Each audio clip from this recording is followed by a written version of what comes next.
everyone, it's me Shagorika and welcome back to my channel Daily Life. অনেক দিন পর একটা মিনি ব্লগ তোমাদের সাথে শেয়ার করতে চলেছি। দিনটা আমাদের anniversary, first year marriage anniversary ছিল 13 ফেব্রুয়ারি। আমরা দুজন মিলে খুব সুন্দর সিম্পলি ঠিক করেছিলাম যে দিনটা কাটাবো। নিজেদের মতো করে ঘর সাজিয়েছি, কেক অ্যারেঞ্জ করেছি, সাথে দুজন মিলে ডেটে গেছিলাম। দুজনকে অনেক অনেক সারপ্রাইজ গিফট দিয়েছি। আর এই লাঞ্চ ডেটটা তো ওর তরফ থেকেই ছিল। হ্যাঁ, রেস্টুরেন্টটা আমি সিলেক্ট করেছিলাম, মান্থান সাংওয়াই আইএস ছিল।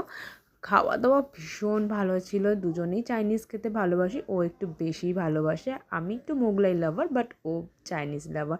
তো যাই হোক, আমরা গেছিলাম, লটস অফ ফুডস অর্ডার্স দেওয়া হয়েছিল, কমপ্লিট করে নিয়েছিলাম। লাঞ্চে গেছিলাম যতদূর, তো সকাল থেকে সেভাবে কিছু আমরা খেয়ে উঠতে পারিনি তাড়াহুড়োর চক্করে। আর এই বিকেলের যে গোধূলি সময়টা খুব সুন্দর আমি ক্যাপচার করতে পেরেছিলাম। তারপর আমরা প্রিন্সেপ ঘাটে গিয়ে সময় কাটাই, অ্যান্ড দ্যাটস ইট। এভাবেই দুজন মিষ্টিভাবে দিনটা কাটিয়েছি।